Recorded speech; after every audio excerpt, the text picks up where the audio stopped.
प्यारे बच्चों, आपका दिन मंगलमय हो। अगर आप नए हैं तो इस चैनल को सब्सक्राइब कर लें। चैनल का नाम है VVBBC चैनल। आज हम शुरू करते हैं मियाँ नसीरुद्दीन पाठ का अगला पार्ट। मीर साहब ने सिर हिलाया। मियाँ अभी लौट के आते हैं तो बतावेंगे। आप दूसरी पढ़ाई की बाबत मेहनत के लिए कुछ कह रहे थे न? इस बार मियाँ नसीरुद्दीन ने यूं सिर हिलाया कि शुक्रात हों। हाँ, एक दूसरी पढ़ाई भी होती है। सुनिए, अगर बच्चे को भेजा मदरसे तो बच्चा न कच्ची में बैठा न बैठा वह पक्की में न दूसरी में और जा बैठा तीसरी में। हम यह पूछेंगे कि उन तीन जमातों क्लास कक्षाएं जमातों का क्या हुआ, उन तीन क्लासों का यानी क्या हुआ उन तीन क्लासों का जो उन्हें छोड़ दिए हैं। अपना ख्याल था कि मियाँ नसीरुद्दीन नानबाई अपनी बात का निचोड़ भी निकालेंगे, पर वह हम ही पर दागते रहे। आप ही बताइए, उन तीन जमातों का हुआ क्या? यह बात मेरी समझ से तो बाहर है या समझ के तो बाहर है। इस बार शाही नानबाई मियाँ कल्लन के होते अपने बचे खुचे दांतों से खिलखिला के हंस दिए।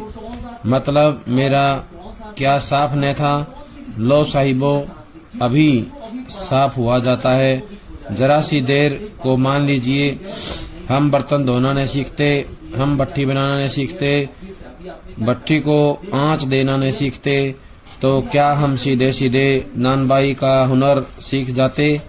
मियाँ नसीरुद्दीन हमारी ओर कुछ ऐसे देखा किए कि उन्हें हमसे जवाब पाना हो। फिर बड़े ही मंजे हुए अंदाज में, मंजा हुआ होता है कुशल, क्या होता है? कुशल, निपुण अंदाज में कहा। कहने का मतलब साहिब यह है कि तालीम भी बड़ी चीज होती है। तालीम होता है शिक्षा। शिक्षा की जो शिक्षा है वो भी क्या है? बहुत बड़ी चीज होती है। तालीम भी बड़ी चीज होती है। ये किसने कहा? मियाँ नसीरुद्दीन ने। सिर हिलाया है साहिब, माना। अब यहाँ से जुड़े हुए प्रश्न देखें। पहला तो ये आएगा कि मीर साहब ने कब बताने की बात की या कब उत्तर देने के लिए कहा? तो मियाँ साहब ने कहा लौट के आते हैं तो बताएंगे, यानी कि वापसी आते हुए वो बताएंगे। अगला है, मियाँ नसीरुद्दीन ने किस प्रकार सिर हिलाया? शुक्रात की तरह। कैसे हिलाया? शुक्रात की तरह हिलाया। बच्चा पढ़ने के लिए कहाँ जाता था? मदरसे में। कहाँ जाता था? मदरसे में पढ़ाई होती थी। वो पूछते हैं न कच्ची में बैठा न बैठा वह पक्की में न दूसरी में और जा बैठा तीसरी में। इसका क्या मतलब है? इसका मतलब ये है कि बच्चे ने जो है पढ़ाई के लिए जो है तीसरी कक्षा से पहले की सारी क्लासें छोड़ दी। ये अपनी बात जो है काम सीखने के संदर्भ में कह रहे हैं। वो कहते हैं कि अगर बर्तन धोना नहीं सीखते, भट्टी बनाना नहीं सीखते, भट्टी को आंच देना नहीं सीखते, तो क्या हम सीधे सीधे नानबाई का हुनर सीख जाते? यानी कि सीखना भी एक जो है कला है। वो अपने काम के सीखने की जो प्रक्रिया उसके बारे में बता रहे थे। प्रश्न आएगा मियाँ कल्लन कौन थे? तो बताना है मियाँ नसीरुद्दीन के दादा। मियाँ नसीरुद्दीन के दादा जो हैं थे। अगला प्रश्न होगा, मियाँ नसीरुद्दीन ने उनकी ओर देखते हुए क्या अपेक्षा की? तो बताना है मियाँ नसीरुद्दीन ने उनकी ओर देखते हुए अपेक्षा की कि वो उत्तर दें, उनकी जो बात है उसका उत्तर दें, ऐसा वो चाहते थे। तालीम बड़ी चीज होती है। ये किसने कहा? मियाँ नसीरुद्दीन ने। किसने कहा? मियाँ नसीरुद्दीन ने कहा। मियाँ नसीरुद्दीन जोश में आ गए। हमने न लगाया होता खोमचा तो आज क्या यहाँ बैठे होते? मियाँ को खोमचे वाले दिनों में भटकते देख हमने बात का रुख मोड़ा। आपने खानदानी नानबाई होने का जिक्र किया, क्या यहाँ और भी नानबाई हैं? मियाँ ने घूरा, बहुतेरे यानी कि बहुत सारे हैं, पर खानदानी नहीं है वो। सुनिए, दिमाग में चक्कर काट गई है एक बात। हमारे बुजुर्गों से बादशाह सलामत ने यूं कहा, मियाँ नानबाई कोई नई चीज खिला सकते हो? बादशाह होता है शहंशाह। क्या होता है? शहंशाह या राजा। हुक्म कीजिए जहांपना।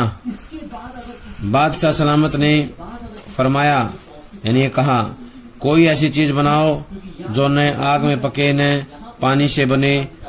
क्या उनसे बनी ऐसी चीज?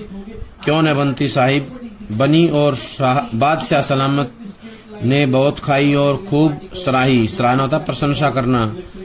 लगा हमारा आना कुछ रंग लाया चाहता है। बेसब्री से पूछा, वह पकवान क्या था? कोई खास ही चीज होगी। मियाँ कुछ देर सोच में खोए रहे।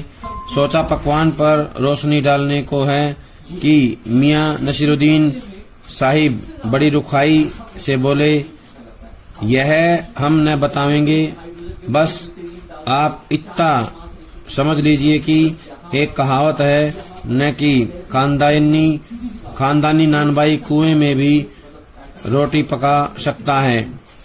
इतना होता इतना सा। कहावत जब गढ़ी गई हो, हमारे बुजुर्गों के कर्तव्य पर ही पूरी उतरती है। मजा लेने के लिए टोका। कहावत यह सच्ची भी है कि मियाँ ने तरेरा, और क्या झूठी है? आप ही बताइए। रोटी पकाने में झूठ का क्या काम? झूठ से रोटी पकेगी? क्या पकती देखी है कभी? रोटी जना पकती है आंच से, समझे? सिर हिलाना पड़ा। ठीक फरमाते हैं। फरमाना होना कहना। क्या था फरमाना? कहना। यानी कि वो ठीक कह रहे हैं, ऐसा उन्होंने कहा। अब यहाँ से प्रश्न देखें। प्रश्न आएगा, मियाँ नसरुद्दीन कौन से दिनों में खो गए? तो बताना है जब वो खोमचा लगाते थे। खोमचा लगाते थे उन दिनों में खो जाते हैं या उनमें भटकने लगते हैं। खानदानी नानबाई का जिक्र आने पर उन्होंने क्या कहा? उन्होंने कहा कि क्या यहाँ और भी नानबाई हैं? अगला है, बादशाह सलामत ने क्या कहा? मियाँ नानबाई कोई नई चीज खिला सकते हो? ऐसी चीज जो न आग से पके न पानी से बने। यानी कि ऐसी चीज बनाओ जो न आग से पके न पानी से बने। अगला प्रश्न हो सकता है यहाँ से,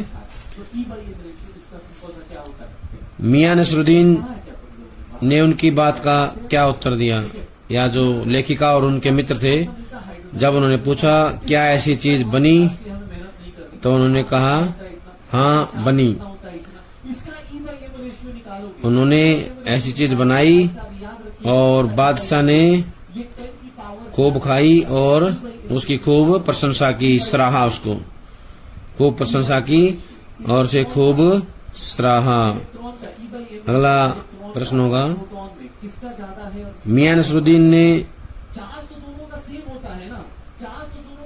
जब बार बार पूछने पर कहावत यह सच्ची है, तो उन्होंने क्या कहा? तो बताना है। उन्होंने कहा कि ये बात सच्ची है क्योंकि झूठ से कभी रोटी नहीं बनती है, क्योंकि रोटी बनती है आंच से बनती है। किसको सिर रहना पड़ा? तो बताना है लेखिका और उसके मित्रों को। इस बीच मियाँ ने किसी और को पुकार लिया, मियाँ रहमत इस वक्त किधर को? अरे वह लौंडिया न आई रुमाली लेने। ये रुमाली रोटी क्या है? प्रकार है एक रोटी का, रुमाली।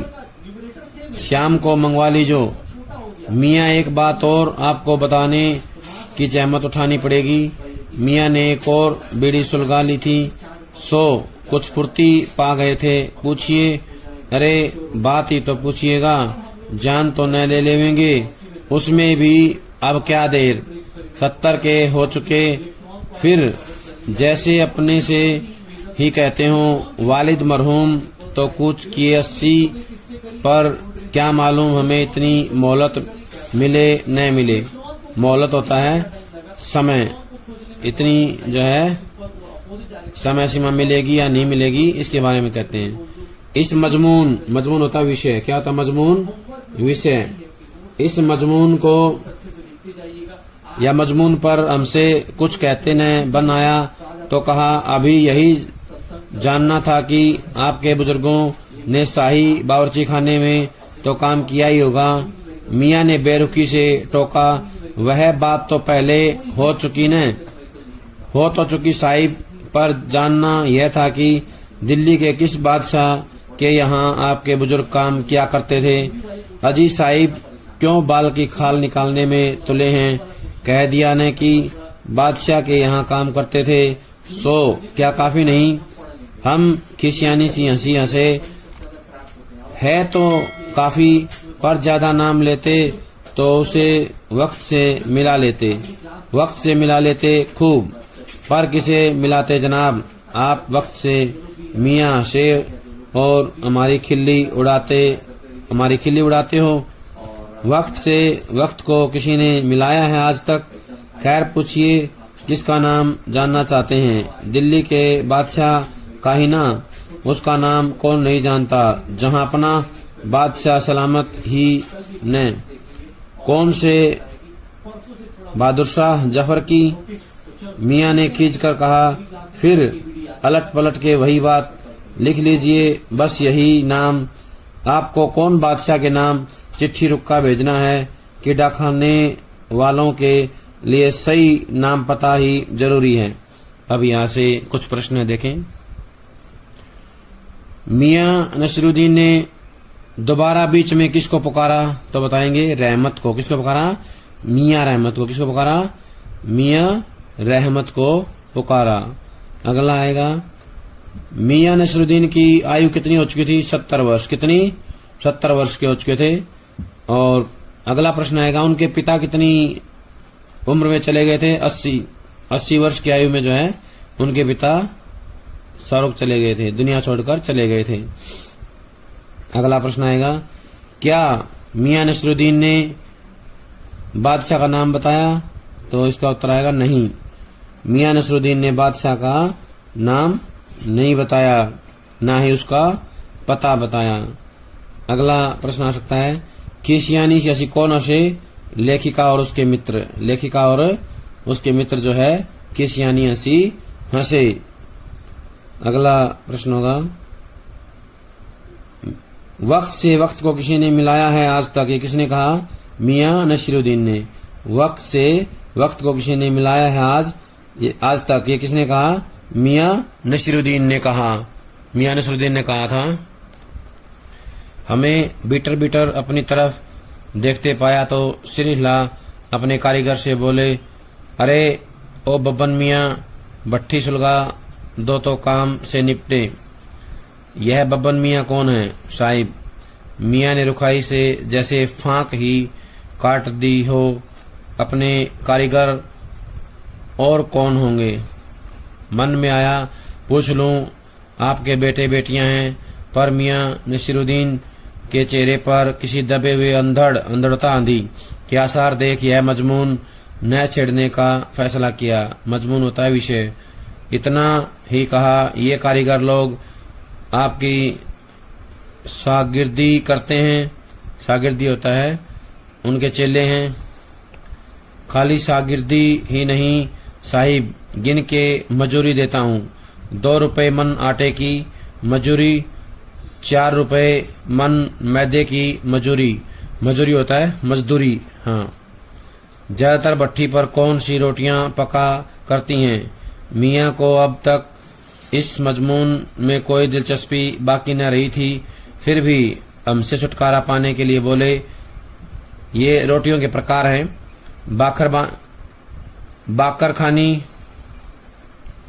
खानी, सीरमाल, ताफ्तान, बेसनी, खमीरी, रुमाली, गाव, दीदा, गाजेवान, तुनकी। ये रोटियों के प्रकार हैं।